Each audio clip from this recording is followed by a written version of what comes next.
it has officially been 5 years since I started this YouTube channel. And of course, the channel has gone through many changes over the years, but the one thing that has stayed consistent is that I have been exploring all types of music. And with all this time, I think to celebrate 5 years, the time has finally come to reveal my top 100 favorite albums of all time. I know a lot of my friends on YouTube have been dying to know what would be on my top 100, and the time is here. And I'm not going to do the usual, part 1, part 2, part 3, that whole thing. I'm just going to go ahead and reveal all in one video. So yeah, this is probably going to be a long one. And on top of that, I'm also going to do something a little bit different than what most people would do. Unlike most usual videos where you start with 100, then you work your way down to 1, I'm actually going to go in a very different order. I'm going to talk about each album individually, not ranked, and then once I've gone through all 100 albums that have made it, then at the very end of the video, that's when I'm going to reveal the entire ranking in one Spitfire round. So hopefully that will keep you engaged for the entire video. So hopefully that made some sense. I will explain more as we go, but we are celebrating 5 years of Bryer's Music Showcase, 5 years of me exploring all types of music, and this top 100 is kind of the epitome of that period of me checking out music and discovering new stuff that I love, and hopefully that love comes through this video. So again, to those of you who have been around since the beginning or those who are just joining, I appreciate your support and hopefully you have fun with this video. So without further ado, we're going to jump straight into it.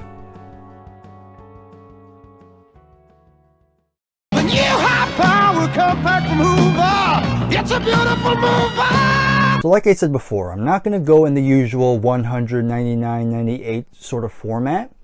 I'm going to talk about each album individually, and I'm going to do so by talking about each band or artist alphabetically. First band we have here is AC/DC, and in terms of how many albums that made the top 100, only one made it.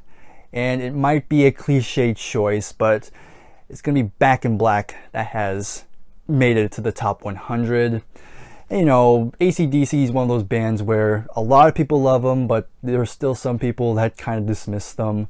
But I've always enjoyed AC/DC. I grew up listening to them, and so I want to have some representation of them on this list.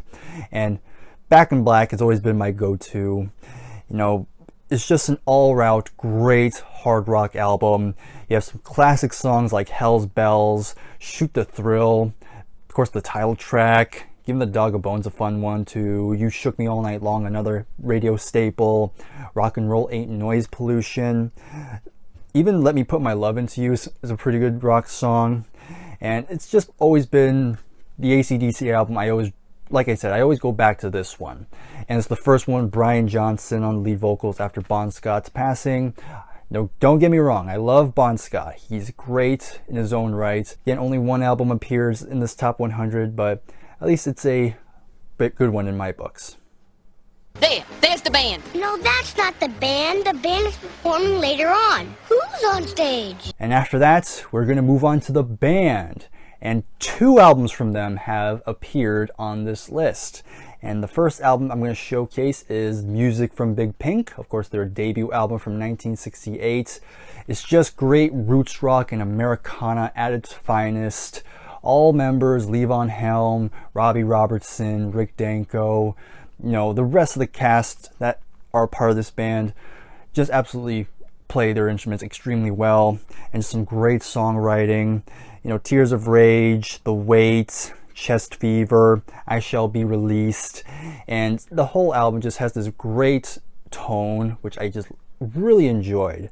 This was mostly recorded in Big Pink, and it definitely has that sort of homey sort of feel, if that makes any sense. It's what I've always gravitated towards.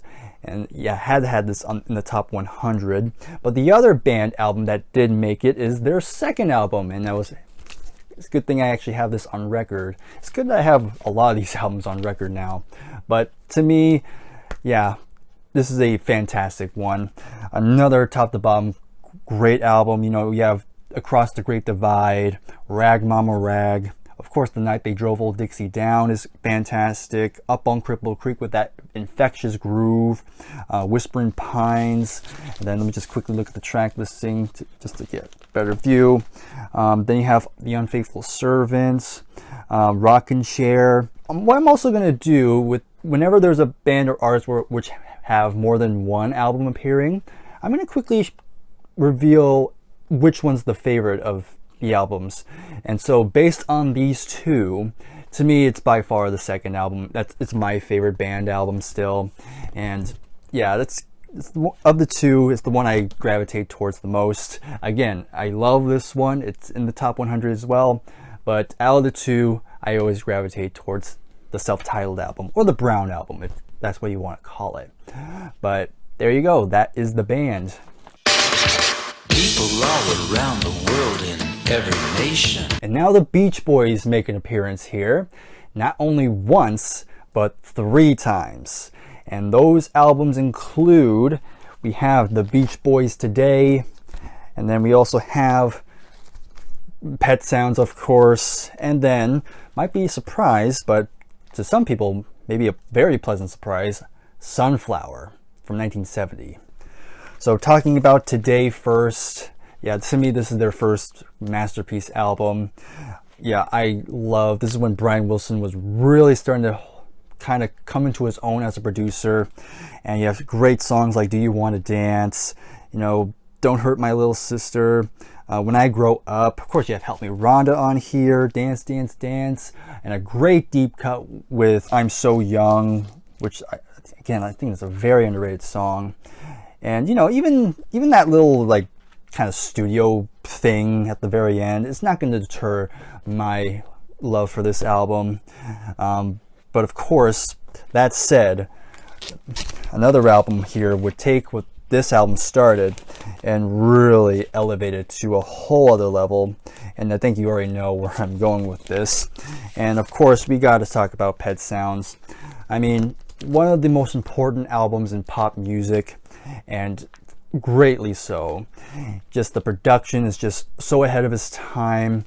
The vocals are just makes you melt. And once again, the songwriting is just masterclass. And honestly, I cannot do it justice in this video because we have a lot to get through. But I have such an emotional attachment to this album that I just could not ignore it. So it had to be mentioned in this list. But not to take away from Sunflower. I think it's a very underrated album with some really great, kind of more deeper cuts on here. You have Slip On Through, This Whole World, Add Some Music to Your Day, Deirdre. That's a great deep cut on here. And of course you have Dennis Wilson's very lovely Forever, which is a lovely track. But yeah, excellent stuff on this one. Very underrated. We recommend this one. And of course, I mean, when it comes to the favorite out of these 3 Beach Boys albums, I mean, it's gotta be. You know what's gonna be the favorite out of these 3 I'm showing. I mean, there was no question about it. But yeah, it had to be Pet Sounds. I mean, come on. For those people who know me, of course I had to choose Pet Sounds. But there you go. There's the Beach Boys. And now your host for this evening, The Bottle. So I hope I made some Beatles fans relieved. Yes, Beatles did make my list. I'm not that crazy. And to make you even more happy, 4 albums of theirs have appeared on this list. And of course, we'll go through them real quick. We have Revolver. And after that, we got, of course, the big one with Sgt. Pepper's Lonely Hearts Club Band. The White Album. Might surprise some of you. And of course, we got Abbey Road. Revolver first from 1966.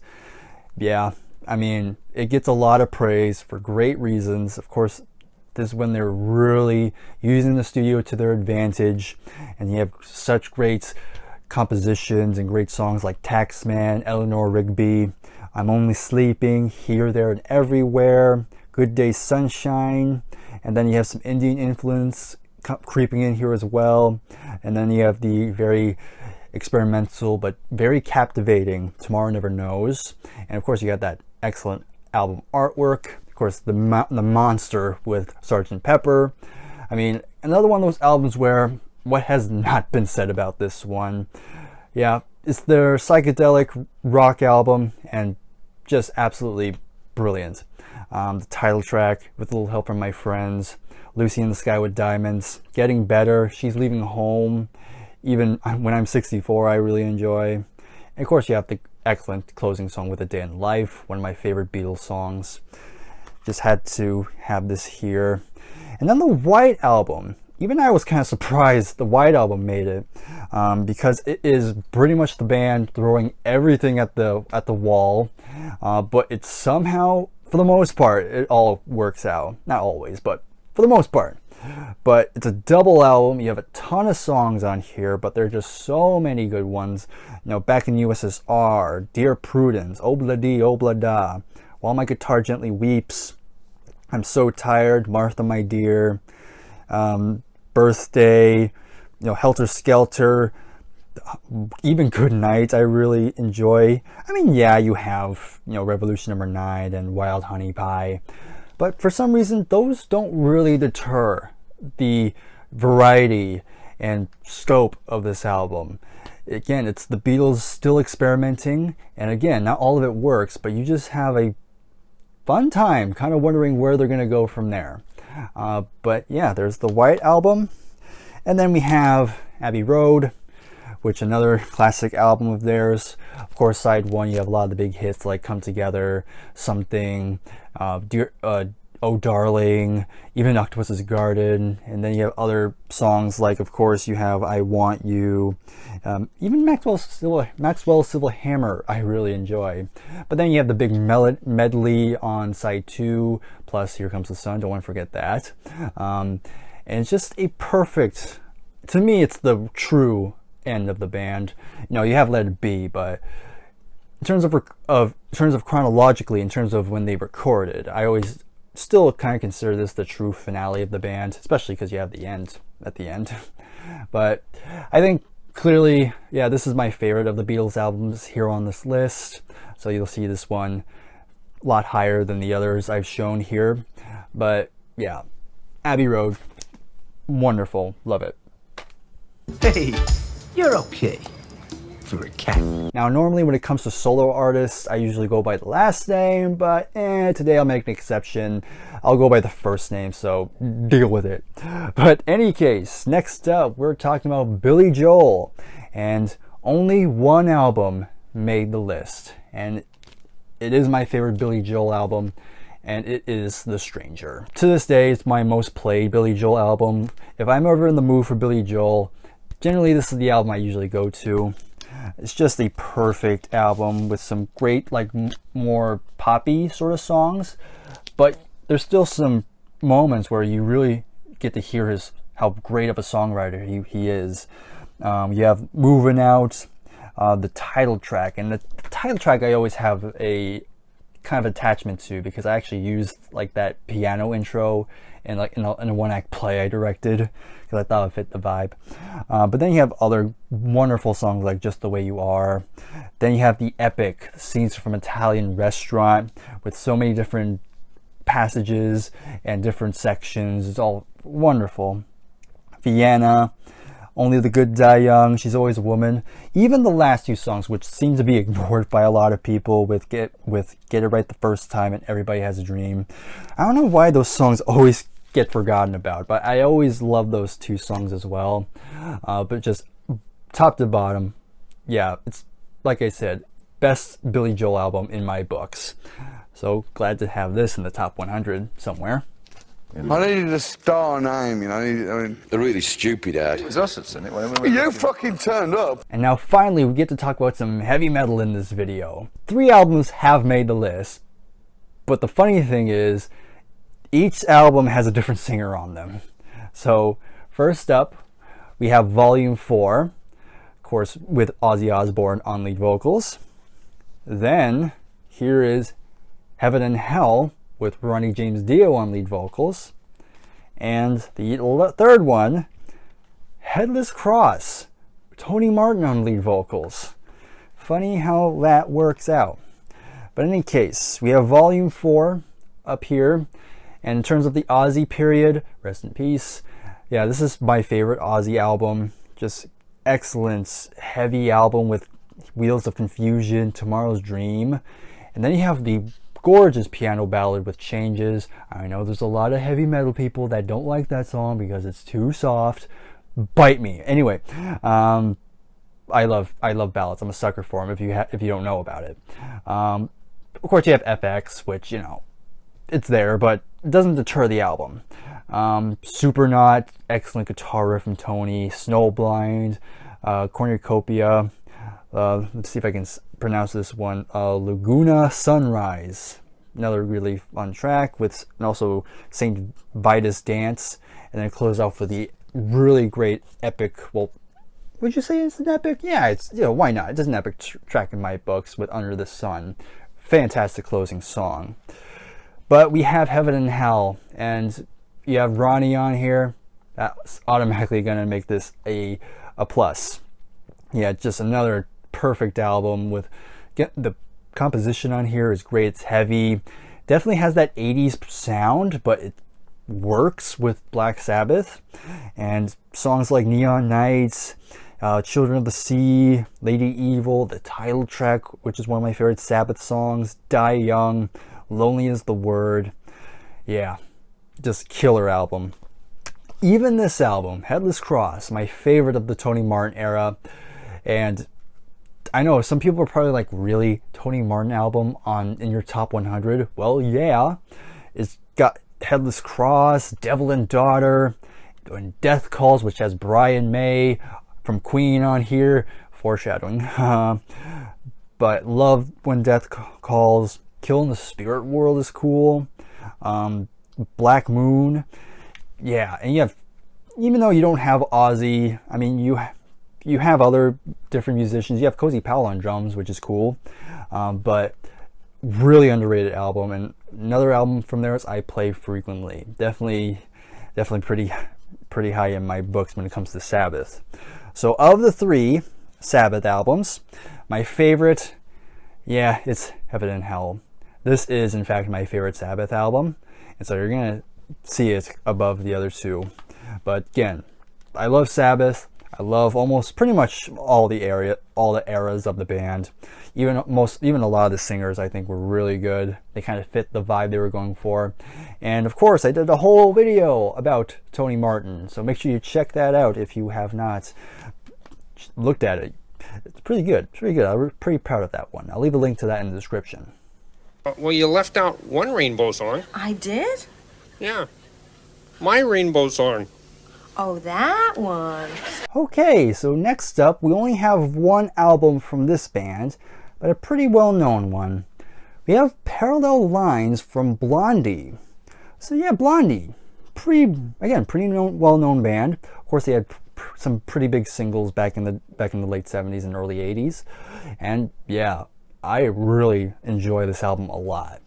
It had this post-punky new wave sound, and then you have Debbie Harry on vocals, which really great singer.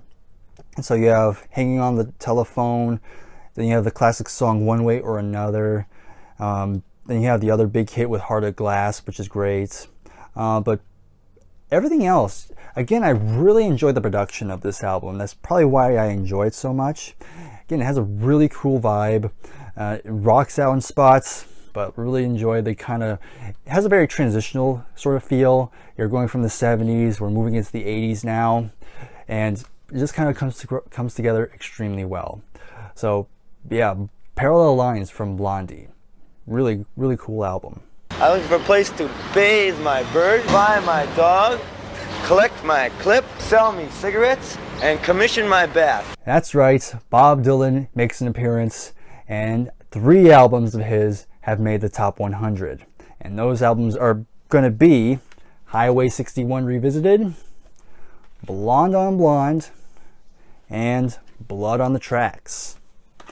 And really, all 3 of these albums really, to me, showcase Bob Dylan's his brilliance, basically. Of course, you have this one, which was a huge game changer. I mean, this is during his folk rock period, and this is usually my favorite period of Bob. I just love the mixture of his folk tendencies with the more rocking arrangement. And then you have classic songs like a Rolling Stone, and then you have Ballad of a Thin Man, Tombstone Blues, just like Tom Thumb's Blues, and then you have the long track with Desolation Row, which is fantastic. So classic album of his. But then we have Blonde on Blonde, which is his double album, and I really love Blonde on Blonde.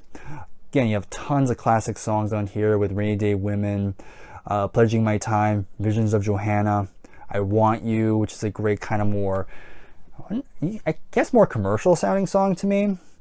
Just Like a Woman's another great one.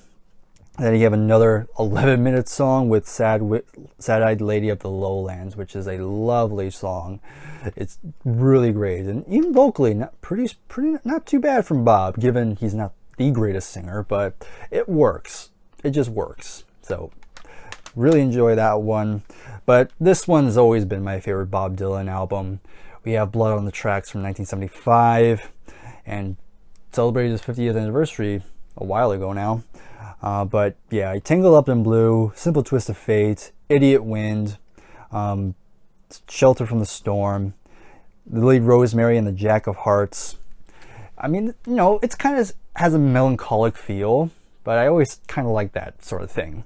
But yeah, I love this one. To me, vocally, Bob sounds great, and the songwriting very honest, and still has that Bob Dylan art poetic nature, but probably maybe a bit more, you know, you can kind of pick up more of what he's going for, a little bit easier maybe. But yeah, so this is my favorite of these three, but really I can't go wrong with any of these. But there you go. A masshole. I never liked that term, masshole. For any rock fan, you know this album had to be in here. Of course, we gotta go with Boston with their debut album, widely seen as the greatest debut albums of all time, definitely up there. And again, the production, we all know the story, recorded in Tom Scholz's basement, and it just sounds absolutely spectacular. Then you have the soaring vocals from Brad Delp. You know, side one, you have More Than a Feeling, which is a staple. Then you have Peace of Mind. There are some days I actually prefer Peace of Mind over More Than a Feeling. It switches, but that's another highlight for me.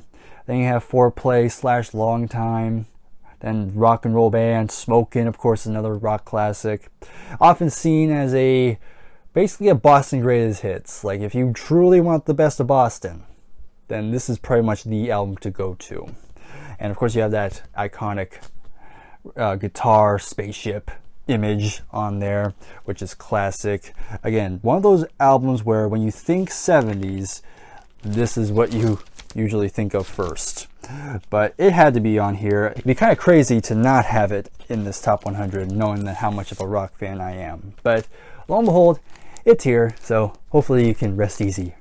Do they know that you're responsible for this endless list of classics? I don't know. You want to tell them? And then we have Carole King making her appearance, and it's pretty much her big album with Tapestry. Look, there's a little kitty on the cover, so therefore it had to be on here. No, that's not the only reason. I actually did review this with my friend Adam and Jason on Adam's channel quite some time ago. I talked a lot of praise of this album, so you can check out that review if you want. I'll leave a link to that in the description. But, you know, Carole King, classic songwriter, one of the most, you know, highly regarded in terms of songwriter, and a lot of her songs on here that she gave to other people make an appearance on here, and she does a really good job on them. And even some of the newer songs that she wrote at this time are just classics. You know, I Feel the Earth Move, So Far Away, It's Too Late, Love, It's Too Late, You've Got a Friend, and then you have her versions of Will You Love Me Tomorrow, which is really good version. And she also does a pretty nice cover of You Make Me Feel Like a Natural Woman. I think she sings it very nicely, and she does have a very pleasant voice, very pure kind of sounding. There's a pureness, a little bit of a rasp, a little bit, but it's just very pleasing to the ears. This sold a lot, and for good reasons. Excellent songwriter, excellent album. When the band first started, Ben was supposed to be the lead singer, and I was supposed to be the good-looking guy in the band. And after that, we have the Cars, and it's the only one that made it to the list, but we have their debut album. Many people always say that it's definitely the album where it's a good foreshadow to what the 80s is going to be like, and you definitely do hear it on here. I mean, it's another one of those albums, kind of like the Boston album, where so many songs on here that are just classic. You can basically say it is basically a greatest hits album. Again, I love the production on this. Again, I think it's Roy Thomas Baker who does this one, I believe, if I'm not... Yep, Roy Thomas Baker. I was right. And he does a marvelous job here. Again, you have classic songs like Good Times Roll, My Best Friend's Girl, You've All Like Hot Tonight, which is great. 2 songs with Moving in Stereo and All Mixed Up. Great closing songs. And of course, I almost forgot Just What I Needed. How can I forget that one? But man, so many great hooks, so many great like keyboard playing, some good guitar moments, and just an absolute classic of the late 70s. And yeah, wonderful album. Ground control. You've bust your G-string. Kind of surprised, only one album from him made my top 100, which is very surprising, honestly. I thought there'd be more. But then again, this has always been my favorite Bowie album. And of course we have Hunky Dory.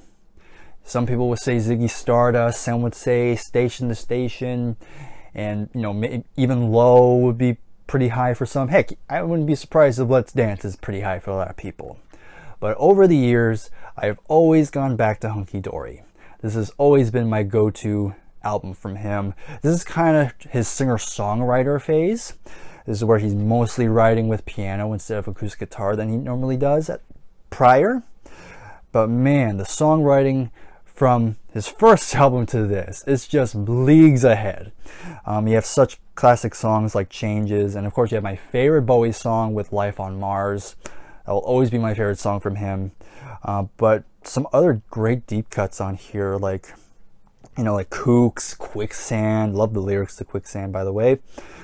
Songs for Bob Dylan, Queen Bitch, the Boulez Brothers. It's Bowie at its kind of more simpler kind of terms, but man, you can definitely hear the traces and the little seeds that it's going to play a big role into the next album, which again sadly didn't make my list, but still at least one Bowie made it on here, and it's my favorite, of course. So there you go. When we're playing on the road, I'm going to attack Ian Gillan in the back alley. He's bigger than me. He's probably a better fighter. So I'm going to do it with a few friends of mine, probably Swedish. All right, now we're back to some more heavy stuff here, and we have Deep Purple. And I'm kind of happy to say that 4 albums have appeared here. So one of them is Deep Purple in Rock. Then we have, of course, we got Machine Head. And then, probably a surprise, even I'm shocked too, but a live album has appeared on the list. We have Deep Purple, Made in Japan, and the last Deep Purple album is Burn. So of course we'll talk about In Rock first. I mean, it's the first album with Ian Gillan on lead vocals, and right out the gate, he is just screaming his head off. And man, does he scream, and I love it. And of course, this is when the band were really honing in on that hard rock sound. You know, the first 3 albums, you know, again, I did a whole video on the Mark I lineup. Go check that out. But, you know, those albums were a bit more psychedelic, not quite as heavy, but here they really go for the throat here. And it's not that many songs, but you have Speed King, Bloodsucker, which is great, Child in Time, which is a classic Deep Purple song, Into the Fire, great riffs. I mean, the organ and guitar playing from John Lord and Ritchie Blackmore respectively is just what makes the band so cool and heavy. Flight of the Rat, Live in Wreck, and then you have Hard Lovin' Man. It's just monster album. Again, absolutely killer, like I said, but that nothing to go against Machine Head, of course. Of course, it's a classic album. Again, 7 songs, but again, many classics like Highway Star, Maybe I'm a Leo, Pictures of Home, Never Before. Of course, you have Smoke on the Water, which goes without saying. And then, of course, you have Lazy and Space Truckin'. All would be staples. And it's a classic rock album, and it's always been one of my other go-to Deep Purple albums. But then you have Made in Japan, which, again, surprising that a live album has appeared. And I will say, it's not the only live album to appear here. More on that later. But, man, I'm not usually a live album person, but this one's definitely one of the greats. I mean, this really showcases Deep Purple's like power during that time. I mean, you get a lot of extensive jamming, and again, Ian's vocals are just even more mind-blowing. Sometimes he screams louder and more higher on this than he does in the studio, which is, again, shows just what a monster vocalist he is during that time. Again, the playing on here is great. The recording's really cool. Yeah, it's definitely up there as one of my favorite live albums. So yeah, I'm shocked. But anyway, and just, I don't know if this would be a surprise, but I'm sure there's some people that are kind of happy that Byrne is going to make an appearance here. Again, the first with the Mark III lineup with Glenn Hughes and David Coverdale joining, and man, do they not skip a beat. You know, the title track just absolutely kills. Then you have Might Just Take Your Life. We have great interplay with Glenn and David and the vocal department. Fly Away, Mistreated, that's where David gets to really shine. It's just another really good heavy album from them. And again, just showing, even though they lost Ian Gillan, which again, to most people, he's like the voice of the band, but Glenn and David really hold their own here. And it's really good that most people see that as well these days. But yeah, if you dismiss Byrne, go give it another listen. So of the 4 Deep Purple albums, I mean, it was pretty easy. I mean, might be a surprise, but I always think In Rock is my favorite Deep Purple album. I think consistently it's their heaviest album. And even though the production is not the greatest, you know, I think Machine Head definitely has a better production.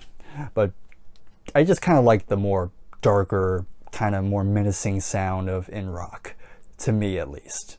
So in terms of Deep Purple, this is my favorite. But then again, I'm a Deep Purple fan through and through. But there you go, we have Deep Purple mentioned. So right now, I am a little bit over a quarter of the way through talking about these 100 albums, so I want to remind you, if you are enjoying this video so far, then please give it a like, subscribe to the channel if you are new, and of course, in the comments below, you can let me know your thoughts on my list so far. Do you think I'm crazy for saying In Rock is better than Machine Head? Do you think there's a better Beatles album than Abbey Road? Do I have good taste? Do I have bad taste? Regardless, I look forward to reading your comments. And let's go ahead and continue on with the video.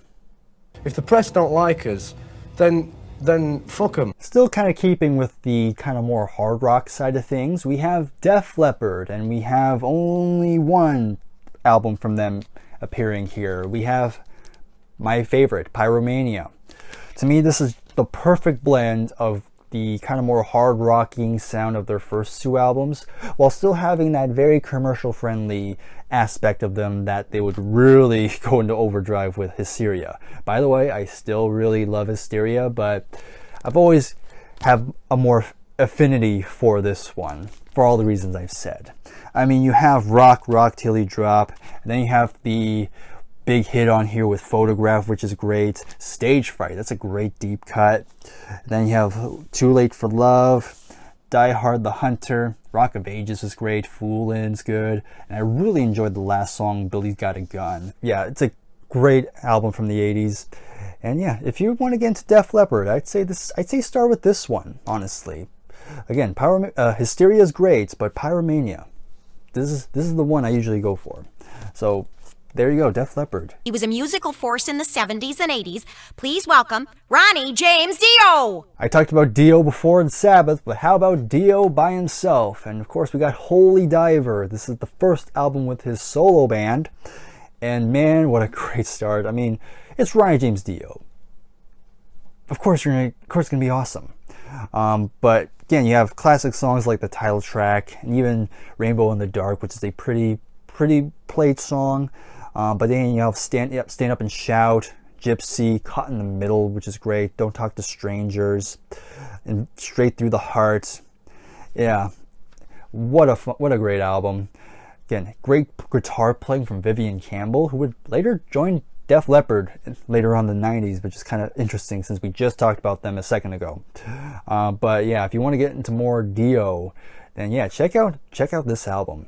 Just another epic album. Say that again. Light my fire? Yeah, that. That could be a song that's tolerated for generations. And then we have The Doors, and once again, only one album from theirs is going to make the list, and we have their debut. Yeah, it's my favorite Doors album, and it's always been my go-to. I mean, you have the classic songs like Break On Through, then you have The End, which is, again, it's so weird, but I love it for it. And then you have, of course, Light My Fire. But then you have Soul Kitchen, The Crystal Ship, then 20th Century Fox. Then you have the very bizarre Alabama song Whiskey Bar, which it's kind of bizarre, but again, pretty fun sounding. I always enjoyed Whiskey Bar. Backdoor Man, End of the Night, which has this very dreamlike psychedelic quality to it, which I find very cool. And again, Jim Morrison's vocals, you know, it's very poetic, which, you know, to some that could be a good or bad thing. But I've always thought Jim Morrison was just a very fascinating figure. You know, again, you hear all these weird stories about him, and you don't know what's real, what's not. But that's just kind of adds to the mystique of this album to me, and it's kind of why I always gravitate towards this one. I don't know why I feel this one has the most mystique, but besides that, yeah, one of my favorites of the 60s overall. I went to the Eags, and Eags? I don't have time to say Eagles. Okay, now we have this album to talk about, and once again, it's not one of those albums where what is there to say? I mean, it's Hotel California. It's the Eagles' best album by far, and it's the only album appearing on this list. But man, you know, there's people who crap on the Eagles a lot, and you know, to some degree, I kind of get it. But again, I grew up hearing the Eagles, and so I always had an affinity for them. I mean, the title track alone is one of the reasons why this album is on here. But you know, New Kid in Town, Life in the Fast Lane, a great rocker, Wasted Time, a great ballad. And then you have, you know, Victim of Love, you know, then you have, what's the Randy Meisner song, Try and Love Again, which I think is a very great ballad. Heck, even the ballad from Joe Walsh is great. And of course, gotta shout out The Last Resort, which is just what a fantastic closing song. Definitely one of the best songs on there. If it weren't for Hotel California, that might be my favorite on the album. But any case, yeah, classic for sure. Again, kind of a cliched choice to have on here, but you know, it's my list, so deal with it. My name's Jeff Lynne, and I didn't have any auditions because I was a cheat, and I sort of founded the group. And after that, we have Electric Light Orchestra with my favorite and only album appearing on here, Out of the Blue, their classic double album. Yeah, it's the one I listen to the most. I mean, the production on here goes without saying. Jeff Lynne, you know, he's definitely up there as one of the great producers, songwriters of the 70s. I mean, Turn to Stone, Sweet Talking Woman. Then you have, of course, you have the whole, I forgot what it's called, the whole Rainy Day sort of concerto. I forgot what it's called, but in any case, that's fantastic. And of course, it ends with Mr. Blue Sky, another classic album from them. But man, just the scope on here and just the wonderful blend of the pop, rock, orchestra, and it just all comes together so beautifully. And yeah, this is their magnum opus for sure. So at least one ELO album made the list, or is going to appear. Isn't that supposed to be Saturday? What day is it today? Wednesday. Exactly. And now we move on to some Elton John, and 2 albums from him has made the list. And one of the albums might be a surprise to some, but Tumbleweed Connection's one of them. And the other one is probably not a shock, but of course it's got to be Goodbye Yellow Brick Road. So we're starting off with Tumbleweed Connection first from 1970, And really the big reason why I love this album a lot is because it sounds like the band. And I think Elton does Americana, roots rock shockingly well. You know, Ballad of a Well-Known Gun, Country Comfort, My Father's Gun, which is one of my favorite songs on here, Love Song, and then you Burn Down the Mission. It's just a great closing song. You know, this album, to me, this album doesn't have any like massive hits or anything, but again, I just really kind of gravitated towards it because it's very different. You don't really expect this from Elton John. You kind of associate more of the more pop rock sort of thing, but again, it's probably because I like the band so much. It's why I really gravitate towards Tumbleweed Connection a lot. So that's kind of why I have it here. But then again, not to take away from Goodbye Yellow Brick Road. And yes, this is my favorite Elton John album.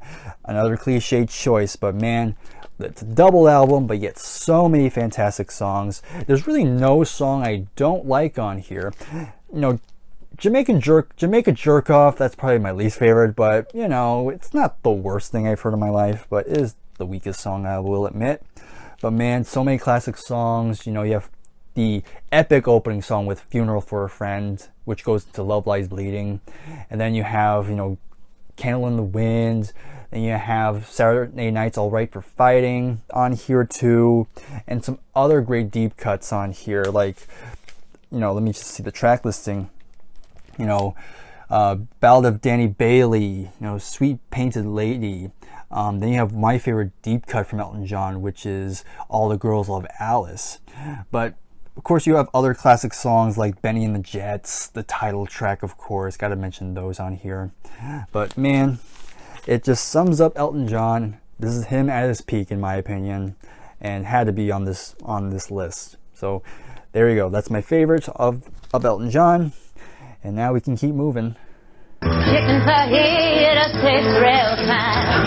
Wouldn't you love to eat them? Alright, Fleetwood Mac's up next, and you can already probably guess what album is on here. And yes, it had to be Rumors.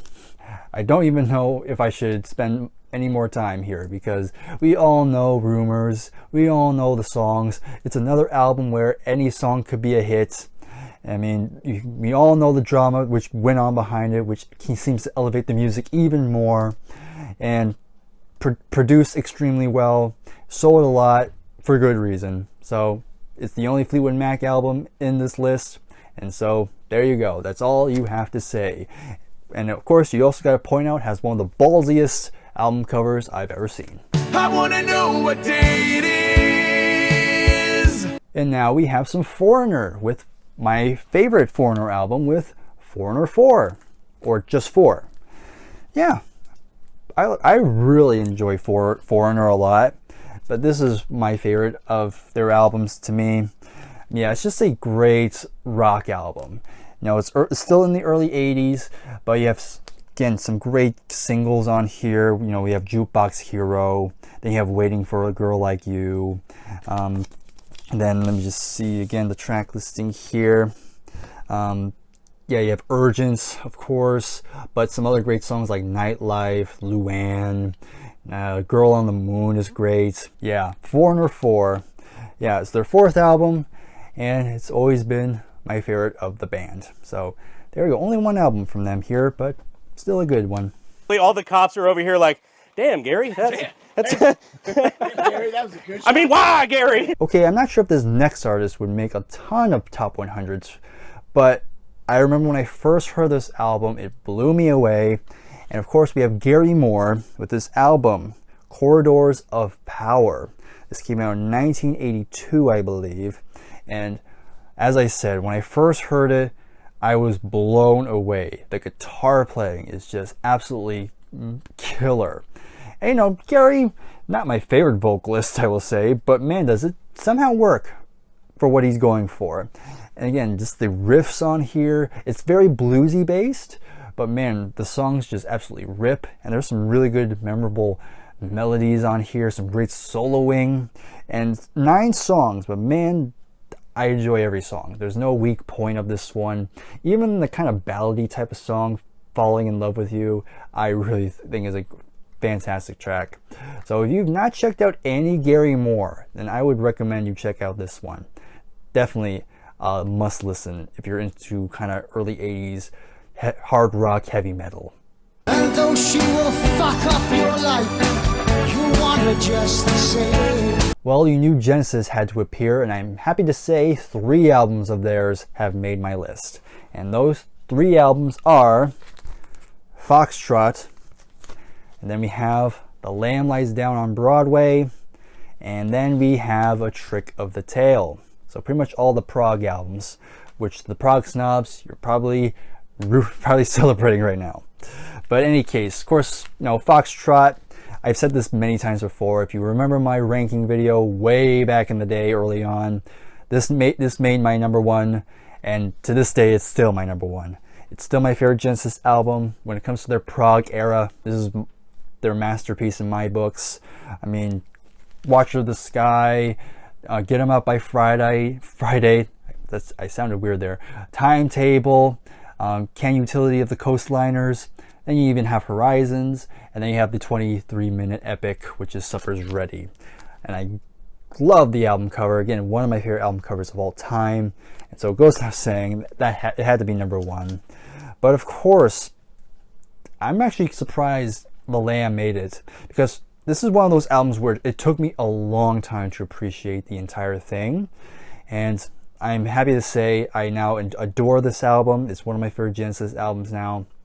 And I'm very glad to be one of those people that say it's one of their best.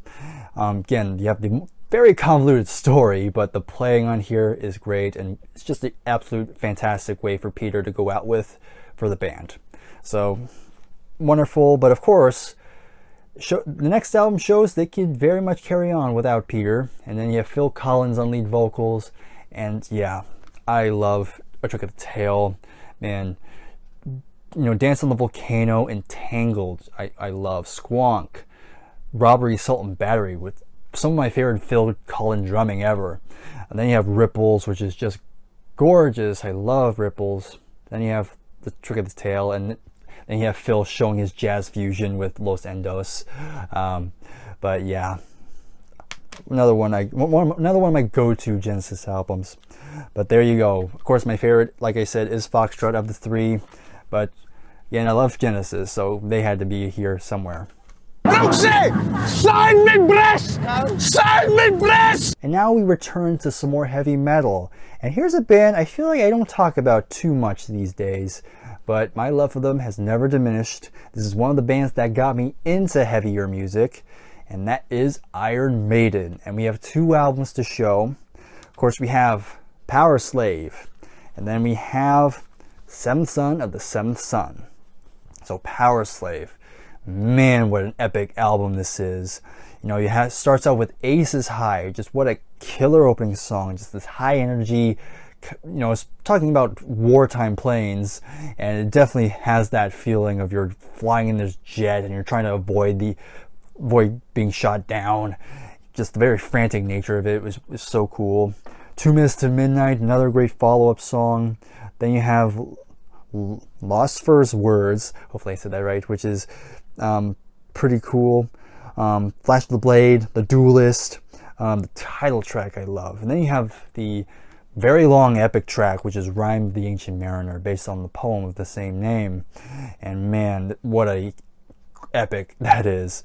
Kind of showing their more experimental side of them to an extent. But man, the playing on here, the great dual guitar work from Adrian Smith and Dave Murray are just some of the best in metal music. Bruce Dickinson, one of my favorite metal singers, and of course gotta shout out Steve Harris, one of my favorite bass players, and of course Nico McBrain. You also gotta you also gotta mention him. But here is the album that made me a Maiden fan.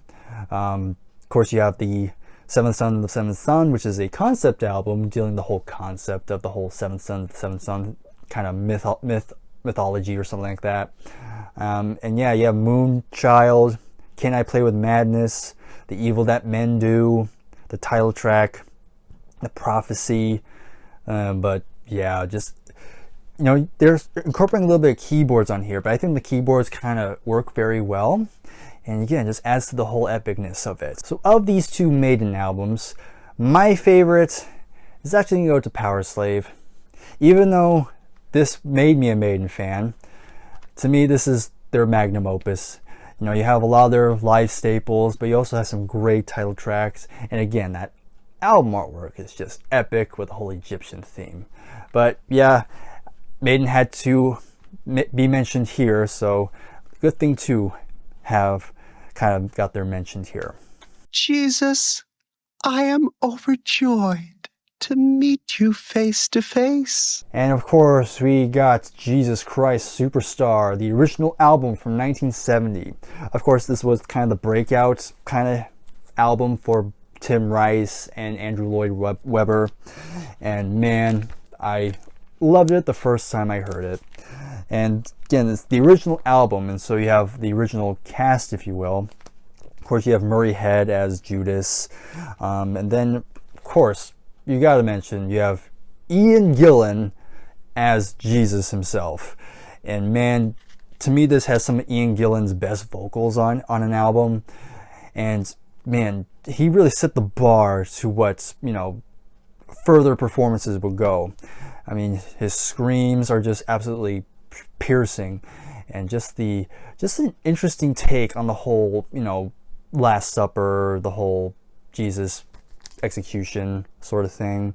It's an album where even if you're not religious, you can still really appreciate the kind of craftsmanship behind this one. You know, it has a lot of those Andrew Lloyd Webber sort of compositions, but it works well in the whole rock opera format. And again, the great performances on here is just absolutely spectacular. So I would really suggest anybody check out Jesus Christ Superstars if you are into rock opera. And yeah, check out the original album. And then you can check out the movie too, and other various people who have done their renditions of the whole, I guess you could say, would you say it's a play? I mean, it started out as an album, but then it became a play. So I don't know, whichever. To what do you owe your longevity in the business? Smoking. And now we have one of my favorite female singer-songwriters ever. And of course, we got Joni Mitchell. And 2 albums have made the list. We have Blue, and then we got Court and Spark. So Blue, you know, it's her kind of the breakup album, because she was kind of going through a very depressing period during this time. But the emotion just oozes throughout this entire album. You know, her vocals are just so kind of delicate, but still has a good power to them. All I Want's a great opening song. My Old Man, Little Green, just a very heartbreaking song. Carrie, kind of the more upper beat songs. Then you have the title track, which is very, very blue. Matches the album cover. California, River, A Case of You. Man, in terms of her her folk period, this is by far the best one, but it's not my favorite. Court and Spark is my favorite Joni album, and this is her going in a more jazz folk, jazz pop sort of direction, and I think she pulls it off extremely well.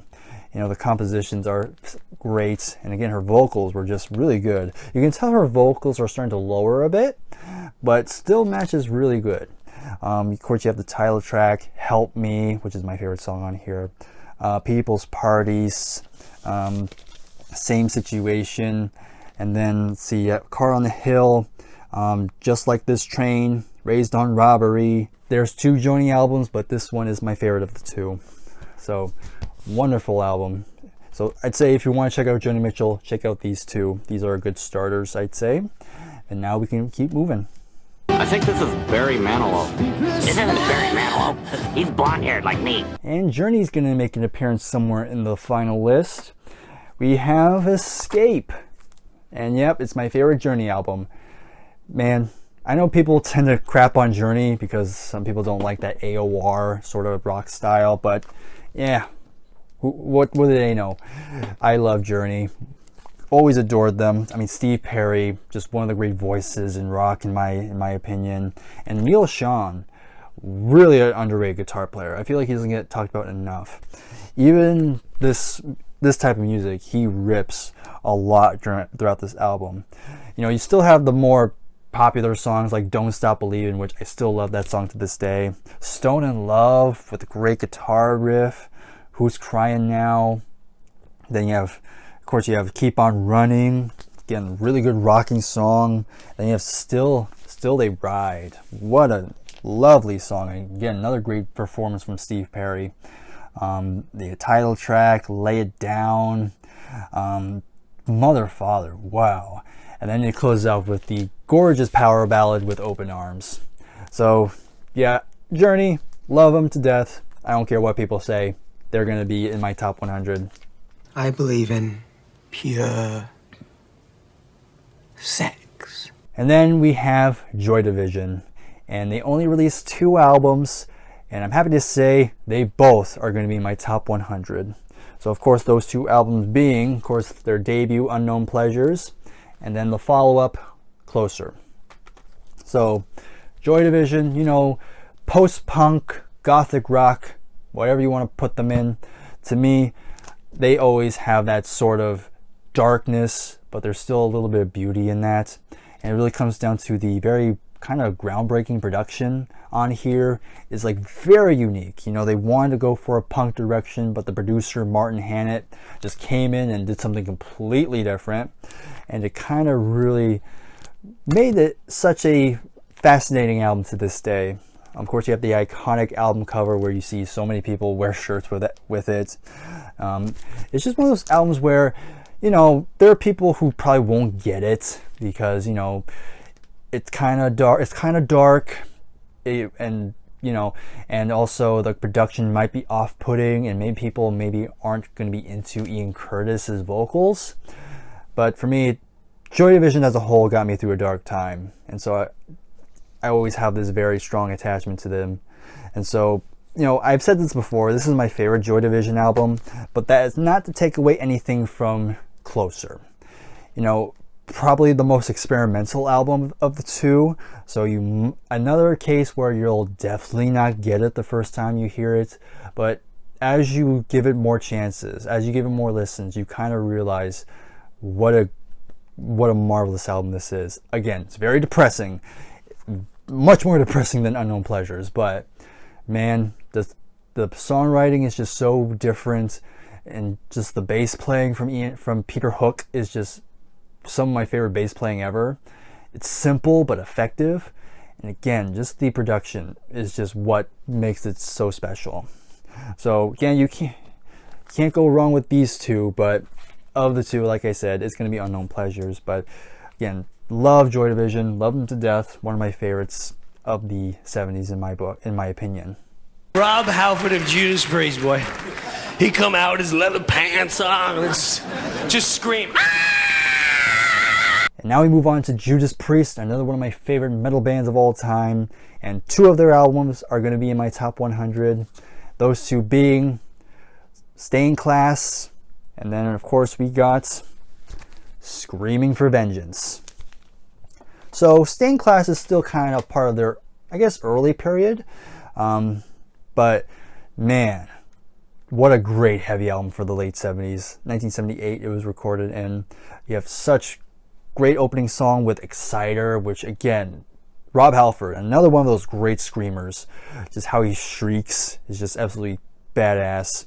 Then you have White Heat, Red Hot, Better by You, Better Than Me, title track, you know, Saints in Hell, Savage, and then of course I gotta point out Beyond the Realms of Death. Just what a powerful song that is. And again, some of Rob's great vocals and some of the great guitar work from Glenn Tipton and KK Downing. So it's up to kind of the earlier period, this is my favorite. But when it comes to my all-time favorite Judas Priest album, is going to be Screaming for Vengeance. You know, this is 1982, so the production kind of reflects that. But man, it's still, what a excellent heavy metal album this is. Of course, you start off with the twofer with, you know, The Hellion and Electric Eye, and then you have other songs like Riding on the Wind, Bloodstone, another good one, and then you have Pain and Pleasure, Take These Chains, and then you have the radio friendly stuff like You Got Another Thing Coming, title track is also very heavy. Fever's good. Yeah, it's just an excellent blend. Again, very polished sounding, but still has that very anthemic, heavy nature that we know from Judas Priest. So yeah, those are the two. But of course, Scream Revenge is the favorite of the two, of these two. One day I just had a stew and tried to eat a bit of meat in the stew, and it was so raw. Now we've come to my beloved Kate Bush, and it kind of pains me only 2 of her albums are gonna make the 100, but man, do I love them both. Of course, one of them is The Dreaming from 1982, and some of you probably are expecting this, but yeah, Hounds of Love. And you already know I made a ranking video with Kate Bush, and you should know, and I'm going to spoil it because it's not going to be a shock. This is my favorite. But The Dreaming, though, again, this is Kate at her most insane, but man, do I have a lot of fun with this one. She's just going in so many different directions. This is the first album where she is fully in the producer's chair, and she takes full advantage of that. So you have so many weird sort of compositions. The production style is very abrasive, but man, this is so much fun. You know, sat in your lap, there goes a tenor, Suspended in Jaffa, which I love, The Dreamin', which she puts on kind of an Australian accent, which is kind of fun, Night of the Swallow, All the Love, Get Out of My House, which is this very kind of scary sort of song, where Kate's just screaming, "Get out!" Kind of get your attention. But again, it's bizarre. I probably would not recommend this if you're just getting into Kate Bush, but once you're a veteran, then yeah, you can go back. But man, this album is perfection. You know, it's the perfect blend of her experimental side, but also keeping a little bit of that slight commercial edge. So it's weird, but not too weird. You get a best of both worlds. Side 1 has a lot of the more radio-friendly songs, you know, Running Up That Hill, you know, the title track, you know, Mother Stands for Comfort, The Big Sky, Cloud Busting. But then you have side 2, which of course is the kind of mini sort of, I guess, concept side, you know, the Ninth Wave, which tells the story of this character lost at sea and just fighting to stay alive. So yeah, Kate Bush, again, another one of my all-time favorite artists of all time. And even though 2 made my list, I love both of these. So there we go. Okay, so right now I am a little over halfway through talking about these 100 albums, and so therefore I want to take a moment to thank the people who are supporting me through Patreon. It's those people that are helping me do what I'm doing, and that is to make great content for a lot of you. And so if you want to be a Patreon and help support this channel, link to that is in the description, and once you do become a Patreon, you'll have access to a lot of exclusive content. And of course, another way you can support my channel, there's another link. If you want to buy me a coffee, then that's another option for you. But just want to highlight those. Again, if you want to help support the channel, links to both of those will be in the description. So now, let's carry on. Welcome to Toya and Robert's Sunday Lunch. And now we return to some progressive rock, and probably one of the most iconic of the genre. And we have King Crimson in the Court of the Crimson King. And of course, one of my favorite album covers of all time. And you know, you can say there was some progressive rock, some traces of it before, but it all came together on this album. Of course, you have Robert Fripp and company. Of course, you have Greg Lake, also got a shout out to, and all the other members during this lineup. You know, you have moments of jazz, little hints of classical, and man, you have such a masterpiece. You know, 21st Century Schizoid Man, one of the great opening songs to a career, just that distorted vocals from Greg Lake and just that pretty heavy nature of it. But then you have different styles. You know, you have I Talk to the Wind, this very kind of calm sort of track. Then you have Epitaph, this grandiose but very heartfelt track. And then you have Moonchild, which is, you know, it's my least favorite song, but still some cool moments. The New Link does get a bit much though. But then it closes off with the classic title track, which is, again, such an epic song and epic way to end this epic album. So again, had to shout out King Crimson on here. And yeah, one of my favorite covers. Yeah, adore this one too. And finally we get to Led Zeppelin, and 2 of their albums have made my list. First being, of course, The Man with Styx, and the other one being Physical Graffiti. And of course, this is a classic album, you know, probably their best-selling album if I'm not mistaken. And you have the classic songs, you know, Black Dog, Stairway to Heaven, of course, When the Levee Breaks, Going to California, Rock and Roll. I mean, it is a perfect album through and through, but it's actually not my favorite.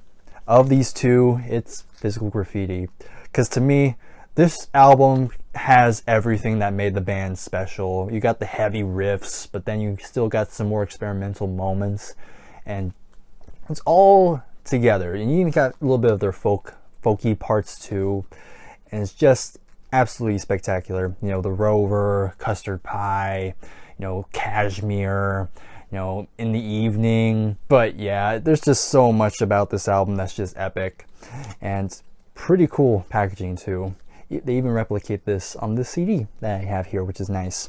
But yeah, Led Zeppelin, I couldn't ignore them, even though they're not my favorite rock band in the world. But man, they made some excellent albums, and these 2 are the prime examples of it. But this one is just slightly above this one. But there we go. This girl took her hand, 4 fingers, stuck them up to the crease in the thumb, into my mouth. And now we get to something modern. Well, slightly modern. It's not as modern nowadays, but it came out in 2003, so still fairly recent, I guess.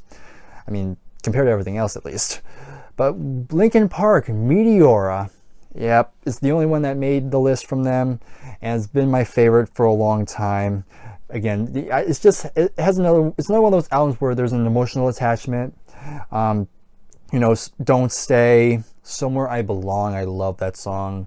Lying From You, Hit the Floor, Faint, and my favorite Linkin Park song, Breaking the Habit, which, man, what a gut punch that song is. Then, of course, closes out with another one of their famous songs with Numb.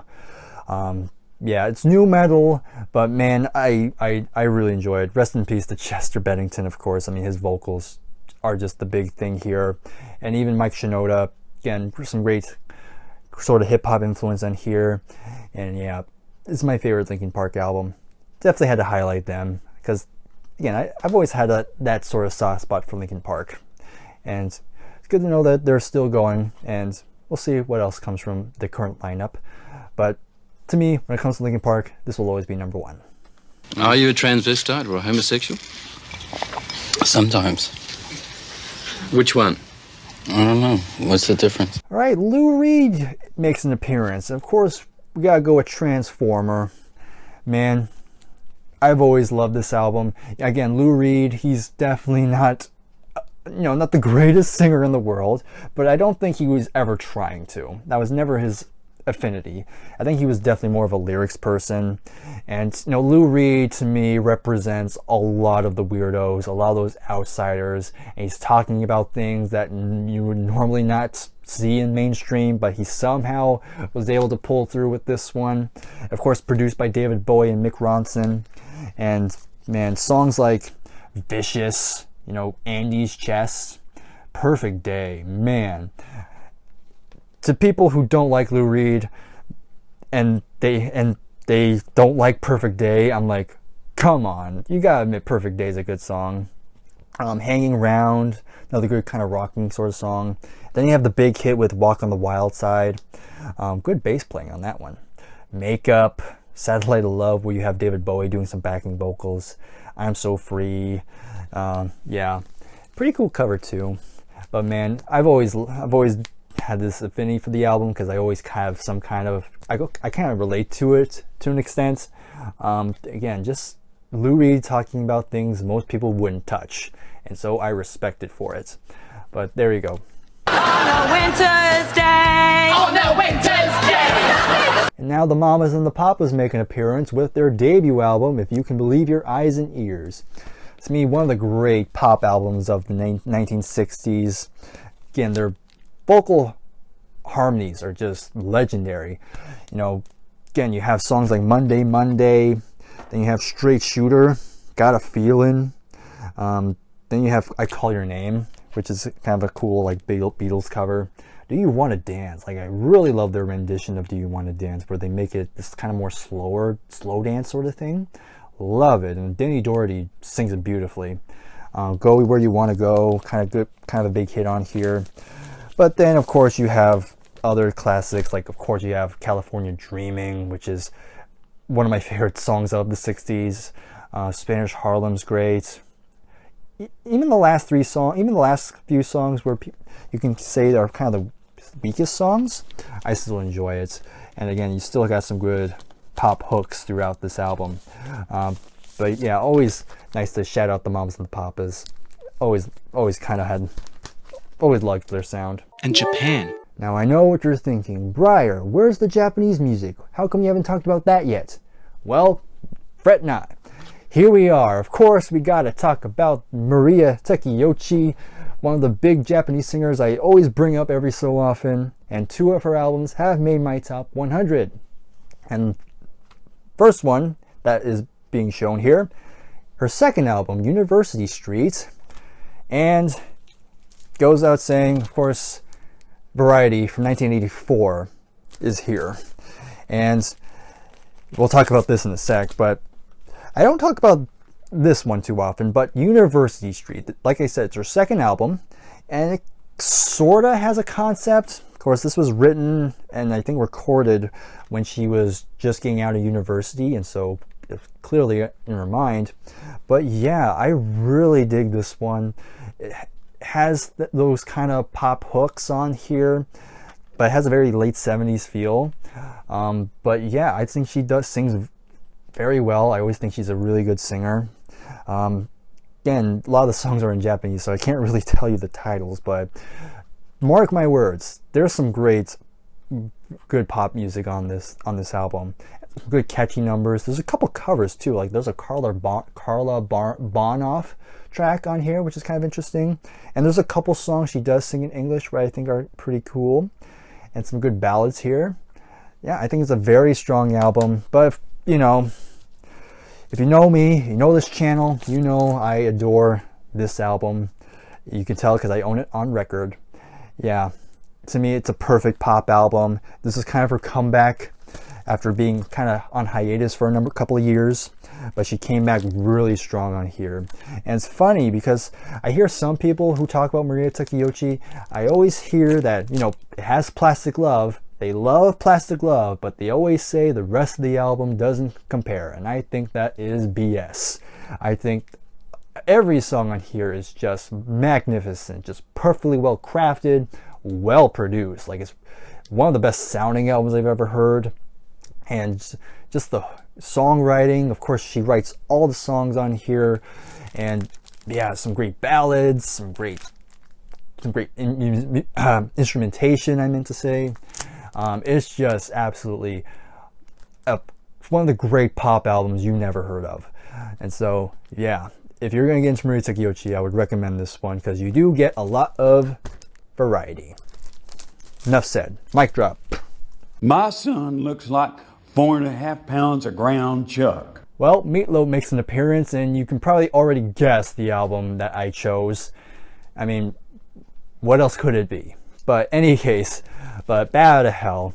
You know, people like to crap on it because they don't like the theatrical nature of it, but that's why I love it. I love the very bombastic, the very larger-than-life theatrical persona Meatloaf does on this one, and vocally, just what a treat.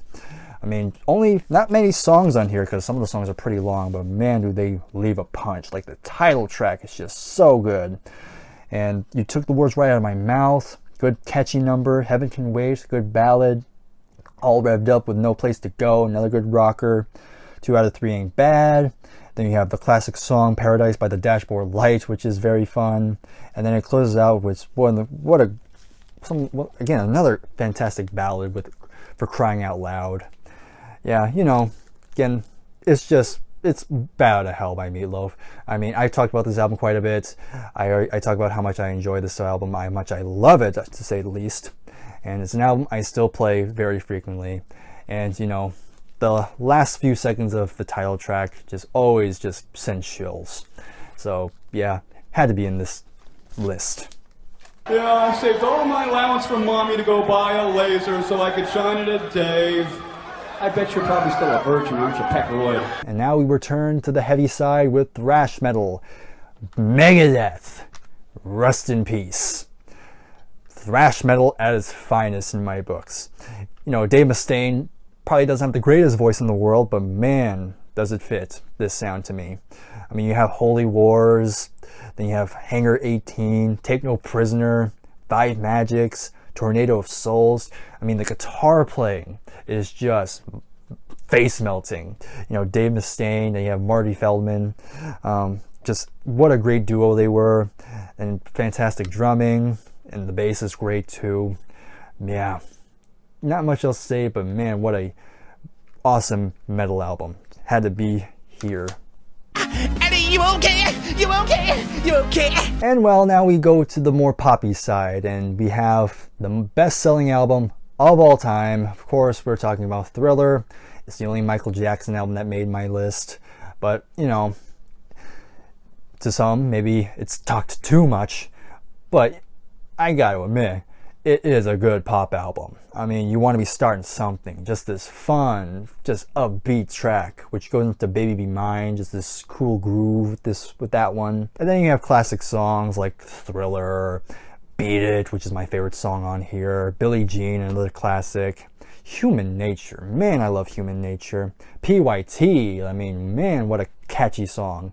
And then he closes out with The Lady in My Life, which is, you know, not my favorite song, but still a very pleasant album closer. So again, it is talked a lot, and you know, people hype it up, and there are people out there who don't really get the hype, but I've always still have a soft spot for Michael Jackson, so I'm not ashamed to have him in the 100 here. Used to call Klaus Pizza Singer, but you know, that pizza singer is a great singer, you know. And here we have an album I'm not sure how many people know, but man, if you're a hard rock fan, you have to check it out. We have the Michael Schenker Group with Assault Attack. Man, this is another awesome album. Man, the playing from Michael Schenker, of course, he was originally from UFO, but here he's kind of doing his solo thing, and man, look at that cover. Look how he's posing with his V, with kind of the flying V here. Man, that's awesome. And then on vocals, you have Graham Bonnet, and he is just killing it on here. One of my favorite Graham Bonnet vocal performances ever, really. But again, every song on here is just so cool. I mean, the title track, Rock You to the Ground, Dancer, kind of the more pop, kind of more catchier songs on here. Samurai is cool, Desert Song, and then Broken Promises, Searching for a Reason, and then you have Ulcer, which is an instrumental track, but even that's pretty cool. But man, I can't recommend this one enough. Like again, if you love hard rock and metal, then you gotta check this one out. It is killer, especially if you're a guitar fan. But again, just had to shout that one out. For the man who pictures himself being eaten by a snake in the burning outback while eating a Vegemite sandwich and thinks, yes, please. And now we're going to Australia. We have Midnight Oil, Diesel and Dust. Not a well-known band here in America, but of course they're big time in their home country. And this is probably the big album from them. And yeah, I really dig Midnight Oil a lot. And yeah, this is my favorite album from them, from what I've heard so far. I haven't heard everything, but I have listened to a good chunk of their discography at this point. And this has always been the go-to. It has probably their most well-known song here in America with Beds Are Burning, and that's a great song. But then you have other really nice songs like Put Down That Weapon. Then you have, there's some words I can't pronounce, but Dead Heart, Sell My Soul, Arctic World. Just really fun, really cool music. It's very political, but then again, it's Australian politics, so you're probably not going to get most of the references unless you're Australian. But yeah, and you know, Peter Garrett has a very peculiar voice, which might be off-putting to some, but once you get used to it, you kind of learn to really enjoy it too. But yeah, really fun album, really cool. We recommend this one. Now, I hear you used to be quite popular with the females. Not just humans either. Let's change the subject. And Paul McCartney makes an appearance here. And here we have the big one with Band on the Run with, of course, this is when he was with Wings. And it's my favorite Paul McCartney solo album, if you want to count Wings as the solo career. But man, this is Paul just still showing just what a great songwriter he is at this point in time. You have the title track, Jets, Bluebird, then you have Miss Vanderbilt, which has a really cool bass line. Let Me Roll It. Depending if you have the US version, you have Hell on Wheels too on this. But then, of course, you have 1985. What a cool closing song. But yeah, when it comes to Paul solo, this is usually my go-to. But, you know, he has some other great albums, but, you know, this is the only one that's going to be in the top 100. Do you like Phil Collins? And we have Phil Collins making an appearance. And 2 of his albums have made an appearance here. We have his debut album, Face Value, and then we have No Jacket Required. So both fantastic albums here. But, you know, the debut, I said it before, it's my favorite of his solo career, of his solo albums. Of course, you have In the Air Tonight, still has the greatest use of a drum machine I ever heard. But then you have This Must Be Love. I also really liked his version of Behind the Lines, which was originally a Genesis song. But I like the horns on that one. Then you have some cool, like, kind of an instrumental piece with Droned and Hand in Hand, which is pretty cool. But then you have I Missed Again, If Leaving Me Is Easy, which is a very heart-wrenching ballad, which I'm a sucker for. And yeah, it's Phil, you know, there's still pop moments, but there's still moments where he still has that little bit of that experimentation side. Unlike No Jacket Required, which is a full-blown pop album, and a really fantastic one at that. You know, Sussudio, you know, A Long, Long Way to Go, One More Night, I Don't Want to Know. Then you have Don't Lose My Number. Then you have Take Me Home, of course. Yeah, I mean, you can't go wrong with either of these 2 solo albums, but again, I always kind of go more towards Face Value personally, but this is still fantastic too. So again, both are great. I love them to death, but gotta have some Phil Collins on here. There's good oysters here, aren't there? Yes. Yes. There's good oysters here.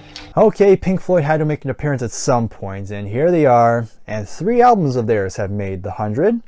And first one, I mean, it's a perfect album. I mean, what else is new?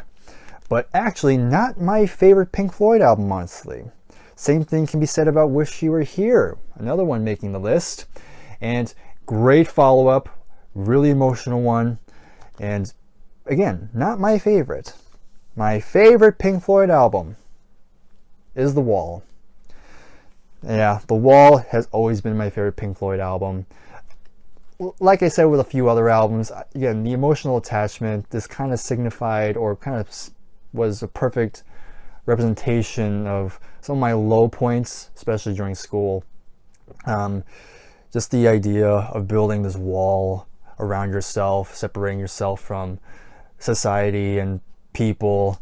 Yeah, it pretty much sums up my high school days, pretty much. And it's very depressing in a lot of spots, but there's something about it that always kind of resonated with me, and I always had that affinity for. So The Wall has always been my favorite Pink Floyd album, but again, nothing to take away from these 2. Again, they're classics in the discography and absolutely deserve to be in the top 100 for me. But again, The Wall just kind of ekes up a little bit from the rest. But there we go, Pink Floyd getting some love. Every step I take, I'll be stalking you. And here we have The Police, and I was actually surprised only one of their albums made my 100, and might be an odd choice, but we have Ghost in the Machine. Yeah, if you were to ask me like 5 years ago actually, then I would say that Los Endos de Amor, that would have been my favorite, but today I would say Ghost in the Machine. I don't know why, because it has a different vibe than the rest. You know, it's kind of like that middle period. But you have great songs like Spirit in the Material World, and then you have my favorite Police song with Every Little Thing She Does Is Magic, Invisible Sun, Hungry for You, Demolition Man, Too Much Information, great funk nature on that one, Omega Man, and then you have Darkness, which is a I really like that song. It has a cool vibe to it that kind of closes the album on an interesting note. But yeah, again, very, very cool album. Like I said, it's different. That's probably why I kind of gravitate towards, and also has my favorite Police song. So there's also that. I found prints! No, fingerprints. I don't think so. That's right. Prince is going to make an appearance here, and only one album will represent him, but once I show it, it will be kind of a no-brainer. But yeah, Purple Rain, it's the first Prince album I ever bought, and this is what made me realize what a talent Prince was. Man, just, even if you take the movie away, it still holds up extremely well on its own. Like, you don't need to watch the movie.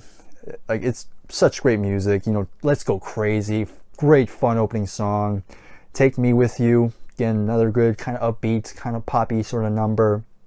The Beautiful Ones, which again, you have Prince really pushing his vocal range to the limit. Computer Blue, Darling Nikki, which is kind of a very, very spicy song, but it's kind of interesting. Then you have other classic songs like When Doves Cry, and I really enjoy I Would Die For You and Baby I'm a Star. Those two go really well together. And then of course you close out with the title track, which, you know, that song will always be synonymous with Prince. That'll always be the song I think of. Just the guitar work, just the overall epicness, the powerful nature of it. Man, just a great album here. One of the greats from the 80s. And yeah, I'm very happy to have this one in my top 100. Four Cogs Fighting. God, it's getting nice, this. Well, you should not be surprised that this band will make an appearance. And you should also not be shocked to know that they have the most representation on this list, with 5 albums making the list. And of course, first one to show, we have their debut album from 1973. And then we have their second album from 1974. Sadly, not Sheer Heart Attack. But we have A Night at the Opera. And then following that, we got A Day at the Races. And then finally, we got Innuendo. I know, we have a 90s album. I'll explain in a sec. But in any case, so you're probably wondering, I can't believe you didn't put the entire discography in, which I was tempted to do, but I had to be honest with myself. I had to resist. But 5 albums of theirs have made my list, which goes without saying. We all know I love Queen to death, and so the debut is them at their most raw, which I love it for. Just great guitar work from Brian May, and the seeds and what they would eventually become are here. But still, I think it's a very underrated album. I love it. But here we have Queen in, well, not this one. Ooh, picked up the wrong one. We're leaving this in, but we have Queen 2 at their most proggy. And yeah, just so many great epic songs on here. You have the white side, and then you have the black side. And yeah, both sides are just absolutely fantastic. The production is just immaculate. It's theatrical, glammy. It's everything you want in Queen, and with the iconic album cover too. But of course, you gotta mention The Night at the Opera, which is going to be turning 50 this year, and it's their classic album. It is my favorite Queen album, I will admit, which is kind of cliche to say, but yeah, it has everything that make Queen such a powerhouse. You have the singles, you have Bohemian Rhapsody, of course, but then you have some great deep cuts like the Prophet song, of course. It's just a perfect album. It's their magnum opus for sure. But of course, their follow-up, A Day at the Races, is also pretty good too, with some other great classic songs like Somebody to Love, Good Old Fashioned Lover Boy, Tie Your Mother Down.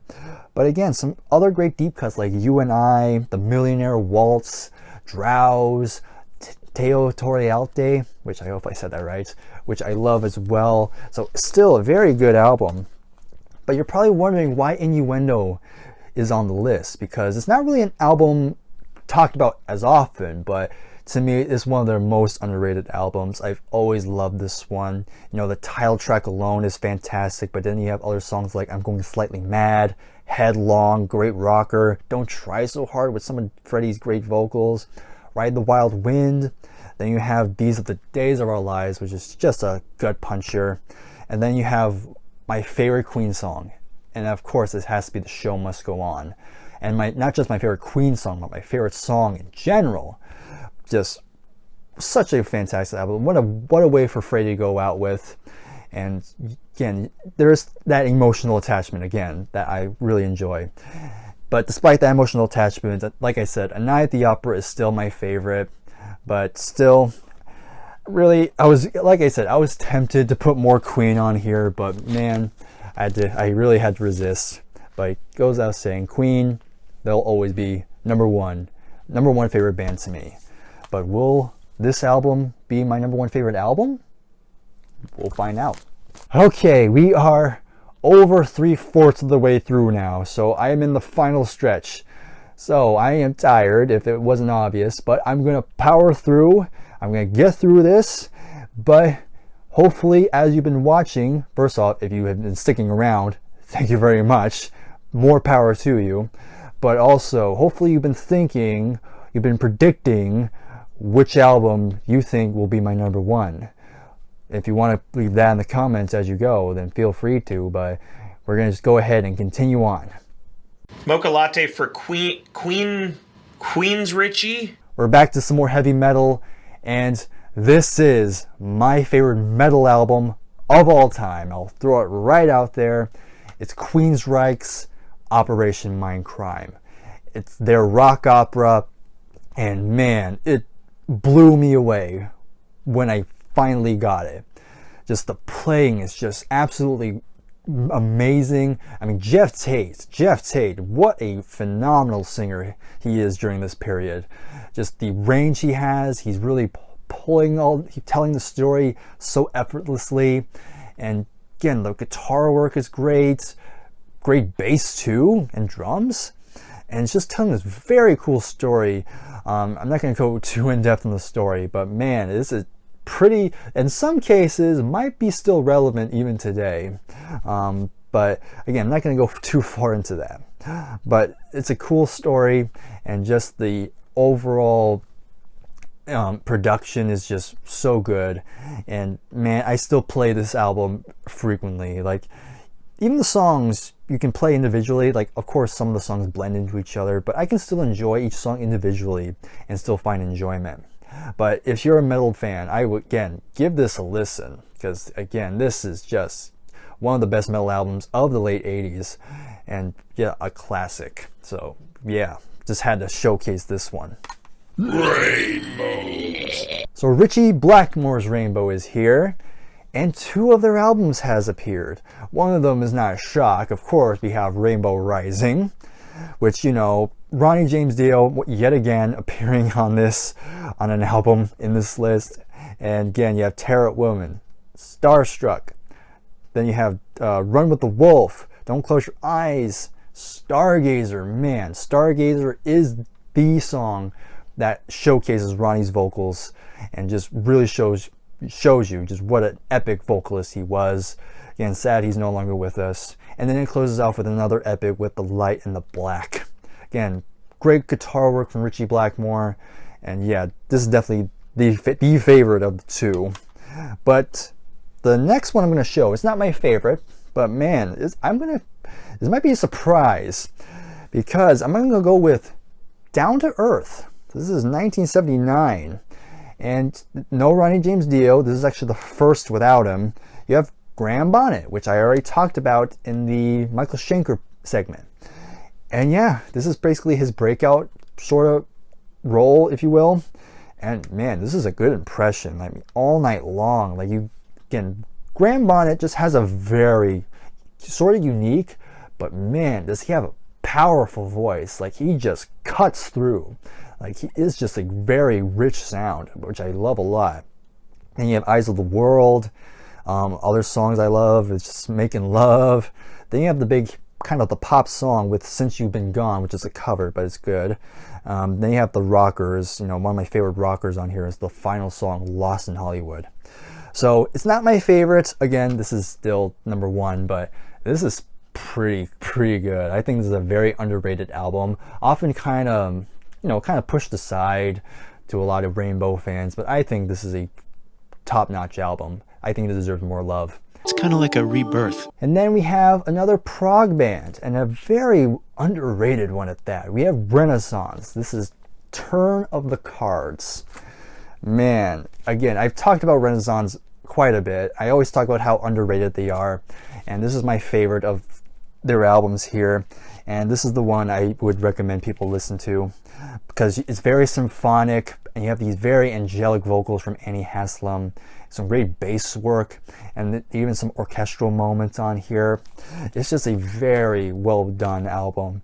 You know, Running Hard, I Think of You, you know, Things I Don't Understand, and then you have epic songs like, of course, you have Mother Russia, Black Flame, of course. Man, it's just such a great prog album that most people don't even know about. So it's in the top 100 for sure. Now, our host for this evening, the Boney Rolls. And now we got the Rolling Stones here, and we have two of their best albums to me. We have Sticky Fingers and we have Exile on Main Street. And of course, my favorite of the two is Sticky Fingers, sorry. And again, you have Brown Sugar, you know, kind of a controversial song, but still a good rock song. Sway, great deep cuts. And then you have classic songs like Wild Horses, just a great acoustic ballad. Then you have Can't You Hear Me Knockin'. Then you have Gotta Move, which is, you know, not one of the strongest songs, but it doesn't deter my love for the album. Then you have Sister Morphine, Dead Flowers, and then you have my favorite Stone song, which of course is Moonlight Mile. Love that song to death. Like I said, it's my favorite Stone song. But this one is their double album, and it is top to bottom pretty much. It's a fairly strong album. Again, you have a lot of songs, but there's really no songs I don't like. Maybe there's a couple songs, like maybe Turd on the Run's maybe it's kind of the, you know, stray here, but man, I can literally go through every song and I'll say I like a lot of it. But yeah, there's a lot here, but again, of the two, it's always going to be Sticky Fingers. It's going to be my go-to Stones album. But, you know, we got the Stones in here, so there you go. You came alive, should we just say? Occasionally I do come alive. Now Sparks is going to make an appearance here, and only one album is going to be representing them, and it's going to be probably the kind of the most talked about one, Kimono My House. So Sparks, pretty interesting band. Definitely a band that kind of catches you off guard when you first hear them, and they kind of go through different phases, but man, this album here, I think this is a good starter if you want to get into Sparks, because you have some of their kind of well-known songs. You know, you have This Town Ain't Big Enough for the Both of Us, which showcases Russell Male's very unique high-pitched vocals. But then you have the very kind of comedic, almost satirical lyrics from Ron Mael, who's also doing the keyboards. But the rest of the band that they have here is really good too. Some good bass playing, some good guitar work, and some good drumming too. But it has a little bit of a glam rock edge to it, but you can't really pinpoint it to a specific genre. But still, it's very interesting. I really like it a lot here, and so it's in my top 100 because I like the quirky nature of it, and there's some pretty catchy songs if you get past the weirdness. But still, very fun album, very enjoyable. Uptown baby, we get down baby, up on the crown baby. And now we go into Steely Dan, and two albums from them have made the top 100. One being The Royal Scam, and of course the other one being Asia. And so The Royal Scam is actually my favorite Steely Dan album. This is actually close second. But I like this one a bit more because I think I enjoy the more funkier side of things. I think as a whole, it's kind of their most funk-based album. not all of it's funky. You still got a little bit of that jazzy sort of thing, but still you got great songs like Kid Charlemagne. Then you have Caves of Altamira, Don't Take Me Alive, The Fez, which is, again, probably my favorite song, honestly. But then you have other songs like The Royal Scam, which is great, Green Earrings, which is also fun. And yeah, I've always had this more, I always kind of gravitated towards this one.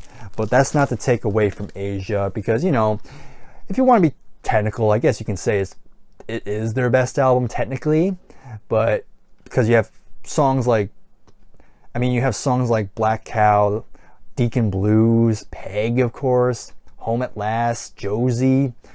I mean, it is an excellent album, and definitely one of the best sounding albums from them by far. But I don't know, I always kind of like this one, because, you know, there's a slight rawness to it, but still has that Steely Dan touch, that perfectionism that we know from them. But yeah, so yeah, there you go. Steely Dan, again, pretty good stuff. I saw Styx recently, and they did not play Mr. Robotic. Yeah, me neither with me. They just went crunch when I stepped on them. And now we move on to Styx. And the two albums I have from them are not going to be a complete shock. Of course, we got to talk about the Grand Illusion and Pieces of Eight. And you can't go wrong with either of these. These are typically seen as the best albums from the band. I mean, it's really tough to choose which one's my favorite, but I think the Grand Illusion does eke out just slightly, but not to take away from the Piece of Eight. Both are fantastic. I say the deep cuts on here are probably stronger than on Grand Illusion, but Grand Illusion has some of their best known songs, you know, the title track, Fooling Yourself, Come Sail Away. Then you have, of course, you know, even some good deep cuts on here too, you know, like Man in the Wilderness, Castle Walls, which is great too. But, you know, but then again, you have songs like Great White Hope, I'm Okay. Then you have Renegade. Then you have Blue Collared Man. And probably my favorite deep cut is not Piece of Eight, Queen of Spades. Again, I love both of these, but I think the Grand Illusion will take the edge just slightly. But you can't go wrong with these two. And very happy these two are in the top 100. What's the purpose of bringing, let's say, specially oriented saxophone musician? Well, I mean, I've always liked saxophones. And then we go on to Supertramp, and we have two albums from them to showcase. And again, these two are often ranked very highly. We have Crime of the Century, and then of course we have Breakfast in America. And yeah, both are great for different reasons. This is probably the most proggy focused. Well, this one's kind of the more, I guess, progressive pop sort of thing. But yeah, again, it's hard to choose a favorite, but I'm always gonna go with Breakfast in America. This one I kind of resonate with more, especially the lyrics. Again, the Logical Song is probably the big one here. Even Just Another Nervous Wreck is great, but then again, you can't go wrong with Crime of the Century either. Again, some other fantastic songs like Bloody Well Right, School, the title track. Yeah, both top-notch albums. Just you try it. Oh, I'll try it. Just you try it. You'll feel it when I try it. I'd like to see you have at it. Would you now? And now we go back to the heavy side, Thin Lizzy with Johnny the Fox. Just a excellent hard rock album, my favorite of the band. And again, really showcasing the twin guitars that they were kind of pioneering at this point. Again, great vocals and bass work from Phil Lynott. Again, you have songs like Johnny, Rocky, Borderline, which is kind of a more slower type of song, which you probably don't expect from Thin Lizzy, but they do it really great. Don't Believe a Word, Fool's Gold. Then you have Johnny the Fox, Meet Jimmy the Weed, Old Flame, Sweet Marie. Man, such a fun album, such a great rock album through and through, and definitely, if you're a rock fan, you need to listen to this album. Like, definitely a good one to start with, I would say. And pretty cool album cover too. But the reason I'm here is to make congratulations to Irish rock and roll band by the name of Me Too. Next up is U2, and only one album of theirs is here. Of course, we gotta go with the big one with the Joshua Tree. Yep, to this day, it's always been my go-to U2 album because it has a lot of the big hits on here with Where the Streets Have No Name, I Still Haven't Found What I'm Looking For, With or Without You, and then you have Bullet the Blue Sky, In God's Country, Trip Through the Wires. I mean, the production, again, is so cool. Again, you have great guitar melodies from The Edge, and it's just a really excellent album. Again, U2 are definitely one of the most polarizing bands, but you know, when they were good, they were excellent. And very happy that U2, at least one U2 album, has some representation here. And there it was, as plain as day, my first real UFO. Okay, so this next one is another shock, because I showcased one live album in this list. How about another one? With Strangers in the Night by UFO, and here I have the whole box set with a lot of bonus stuff on here, but I'm not going to go into that. But yeah, another live album is in the top 100. How about that? I must be going insane, which I'll probably will once I'm done recording this. But anyway, but Strangers in the Night, man, if you want to get into UFO, this might be a good way to start with, honestly, because you have a lot of the songs that they were popular during that period. And again, you get to hear them live, and they were a really top-notch live band just based on this. You have Michael Schenker, yet again. You know, his guitar work on here is just absolutely, man, what a great guitarist he is. And just the rest of the band just really holding their own. It's just a very well-recorded live album. And of course, what's cool about this box set is that you have all the shows that they took to make up the live album. So it's kind of a cool little try to find the final version that made the final album, if that makes any sense. But yeah, I'm shocked too, but when it comes to UFO, this is probably the one I will go to more. It was fantastic, and you sounded so awesome on that Van Halen guitar! Now Van Halen, you know, it's gotta be the debut. I mean, come on. Just one of the great hard rock debut albums of all time. Of course, Eddie Van Halen, you know, one of the great guitar players ever. I mean, again, another example of what has not been said. I mean, it's just so groundbreaking. And of course, his guitar work will go on to inspire so many people moving into the 80s. Again, it's kind of like the Cars. The Cars, what they did to, like, I guess, pop and rock is what Van Halen would do for heavy metal moving forward. Come on. I mean, you have songs like Running with the Devil, then you have Eruption, which of course where Eddie really showcases guitar work. You have the Kinks cover with You Really Got Me, and you're talking about love that song. I'm the One, Jamie's Crying, Feel Your Love Tonight, Little Dreamer, and then of course you have On Fire, of course. Man, just what a awesome album. Again, just had to be on here.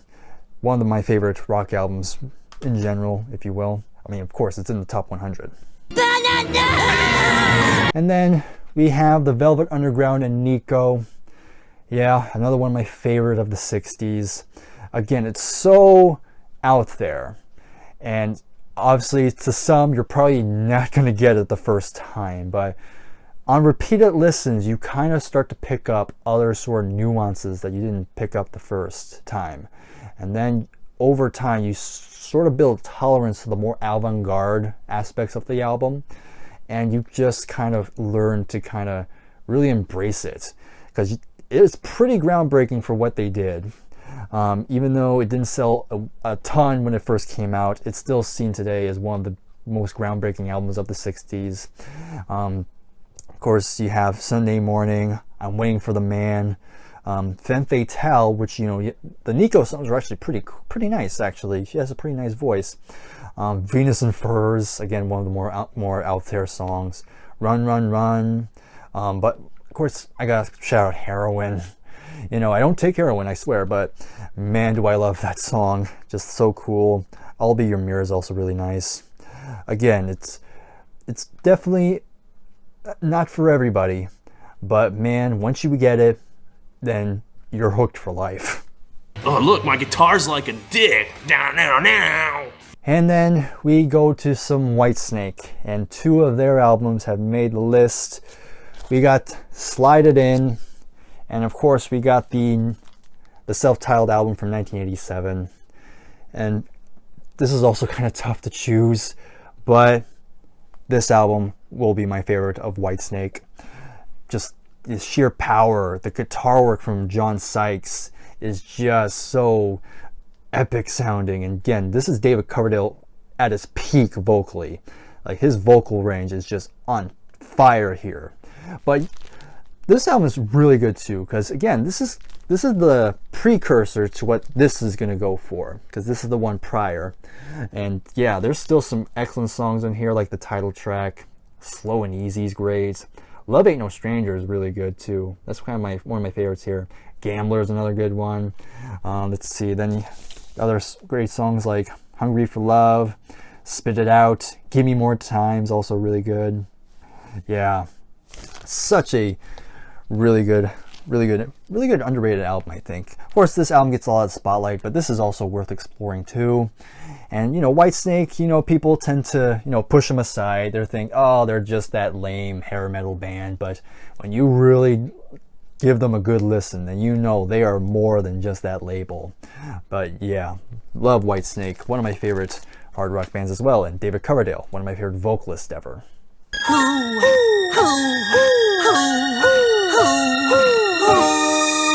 Well, only one album from The Who made my 100, and you can probably guess which one that will be. And then, yep, it's Who's Next. Again, another album that gets a lot of praise for great reasons, so I'm going to be kind of brief, honestly. But man, one of the great opening and closing songs to an album ever, with Baba O'Reilly and Won't Get Fooled Again. And the album, and also all the songs in between are also top notch, with Bargain, Love Ain't for Keepin', The Song Is Over, Behind Blue Eyes, Go Mobile even is just a really fantastic album. The fact that most of these were kind of part of a failed, kind of debunked sort of concept album that Pete was going for, it really shows that those songs can really do well on their own. And yeah, it's a classic rock album for a reason, one of the best. Yes! Yes! And only 2 more albums to showcase, and of course we have Yes. Yes, I'm talking about Yes. And 2 albums of theirs are here, and we have Close to the Edge, and we have Relayer. Now to some, you might think I will go with Close to the Edge, because it is kind of, to some, their most beloved album. But actually no, my favorite Yes album is actually Relayer. Because they're both similar. They both have 3 songs. The first side's the big epic, and then you have 2 shorter songs on side 2. But I don't know why, I kind of like this one a bit more, because this one is, I kind of like the more adventurous sound. I mean, this is adventurous too, don't get me wrong, but this one has a sort of vigor, if that makes any sense. Much more of a bite to it, because you have, Gates of Delirium, which is this very epic, very, it's about war, so you hear the battle and it's just like, whoa. And then you have the section known as Soon, which is this beautiful vocal performance from John Anderson. But then there's Sound Chaser, which is this jazz fusion thing, which is very awesome with great bass work. And then To Be Over, what another gorgeous song. But again, this album here has some great stuff. Of course, you have the iconic title track, which goes without saying, which is one of the best songs from the band. But then you have And You and I and Siberian Khatru. I mean, again, I will not argue that this is probably technically their best album, but on a personal level, I think I just slightly prefer Relayer. Again, I can't explain why, but that's just how it is. But those are the 2 Yes albums that are going to be in the top 100.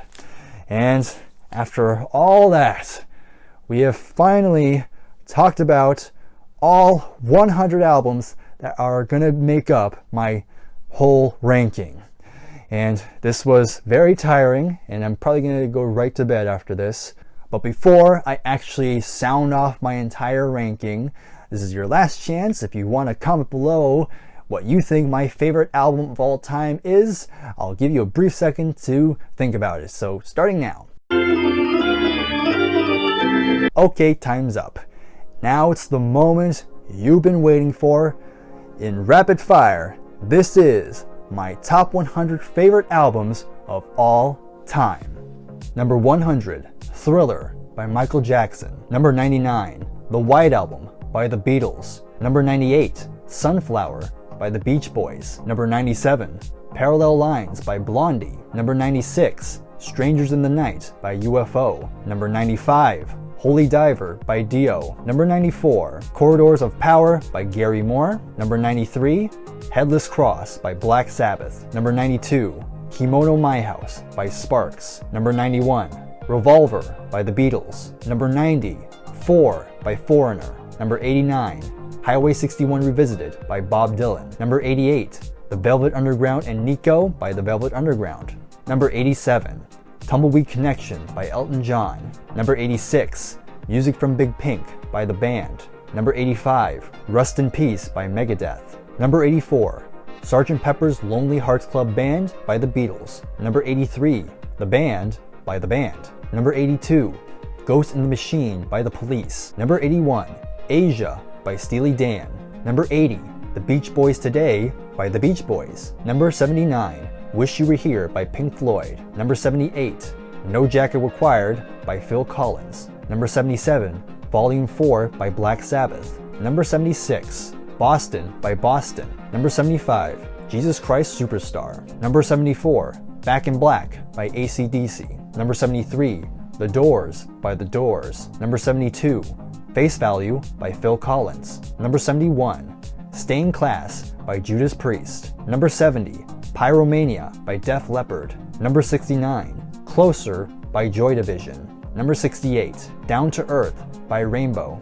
Number 67, Burn by Deep Purple. Number 66, Untitled by Led Zeppelin. Number 65, Diesel and Dust by Midnight Oil. Number 64, Seventh Son of a Seventh Son by Iron Maiden. Number 63, Physical Graffiti by Led Zeppelin. Number 62, Exile on Main Street by the Rolling Stones. Number 61, Blonde on Blonde by Bob Dylan. Number 60, The Joshua Tree by U2. Number 59, Van Halen by Van Halen. Number 58, Turn of the Cards by Renaissance. Number 57, If You Can Believe Your Eyes and Ears by the Mamas and the Papas. Number 56, Tapestry by Carole King. Number 55, Johnny the Fox by Thin Lizzy. Number 54, Purple Rain by Prince. Number 53, Made in Japan by Deep Purple. Number 52, Queen by Queen. Number 51, Slide It In by Whitesnake. Number 50, Sticky Fingers by the Rolling Stones. Number 49, Blood on the Tracks by Bob Dylan. Number 48, Assault Attack by the Michael Schenker Group. Number 47, The Dreaming by Kate Bush. Number 46, Machine Head by Deep Purple. Number 45, The Cars by The Cars. Number 44, Out of the Blue by Electric Light Orchestra. Number 43, Escape by Journey. Number 42, In the Court of the Crimson King by King Crimson. Number 41, Band on the Run by Paul McCartney and Wings. Number 40, Abbey Road by the Beatles. Number 39, The Lamb Lies Down on Broadway by Genesis. Number 38, Screaming for Vengeance by Judas Priest. Number 37, The Royal Scam by Steely Dan. Number 36, Blue by Joni Mitchell. Number 35, Innuendo by Queen. Number 34, Pieces of Eight by Styx. Number 33, Crime of the Century by Supertramp. Number 32, University Street by Mariya Takeuchi. Number 31, Meteora by Linkin Park. Number 30, The Grand Illusion by Styx. Number 29, Goodbye Yellow Brick Road by Elton John. Number 28, Court and Spark by Joni Mitchell. Number 27, Power Slave by Iron Maiden. Number 26, Hotel California by the Eagles. Number 25, Rumors by Fleetwood Mac. Number 24, The Dark Side of the Moon by Pink Floyd. Number 23, A Trick of the Tail by Genesis. Number 22, In Rock by Deep Purple. Number 21, Hunky Dory by David Bowie. Number 20, The Stranger by Billy Joel. Number 19, Foxtrot by Genesis. Number 18, Bat Outta Hell by Meatloaf. Number 17, A Day at the Races by Queen. Number 16, Who's Next by The Who. Number 15, Heaven and Hell by Black Sabbath. Number 14, Transformer by Lou Reed. Number 13, Close to the Edge by Yes. Number 12, Whitesnake by Whitesnake. Number 11, Breakfast in America by Supertramp. Number 10, Relayer by Yes. Number 9, Rising by Rainbow. Number 8, Variety by Mariya Takeuchi. Number 7, Queen 2 by Queen. Number 6, Unknown Pleasures by Joy Division. Number 5, Operation Mindcrime by Queensrÿche. Number 4, A Night at the Opera by Queen. Number 3, Hounds of Love by Kate Bush. Number 2, The Wall by Pink Floyd. And my number 1 favorite album of all time is Pet Sounds by the Beach Boys.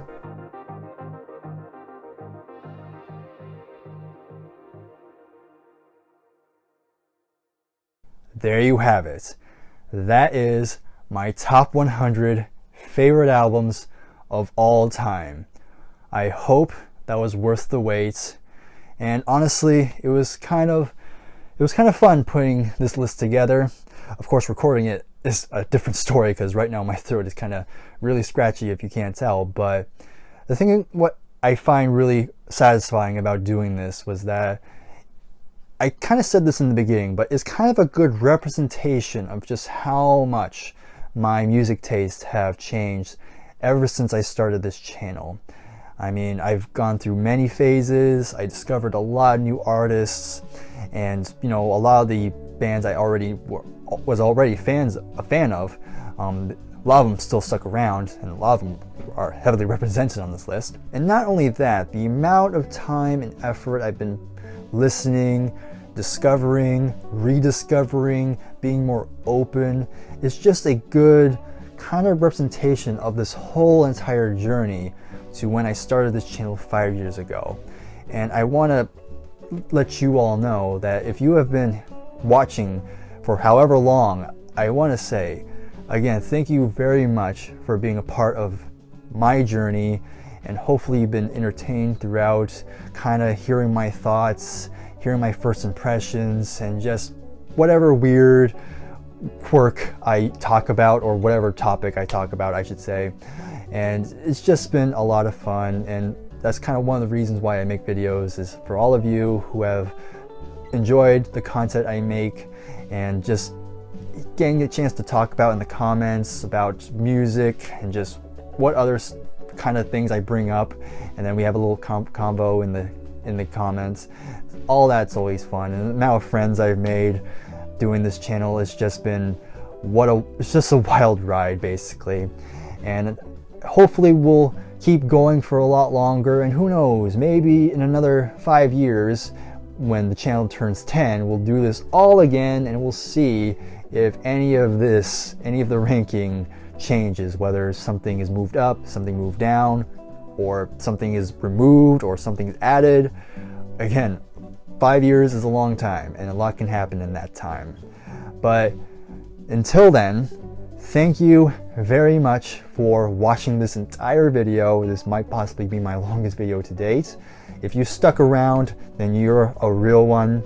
If you did, please, again, give this video a like, subscribe if you are new, and comment below your thoughts on my list, whether I have good taste or not.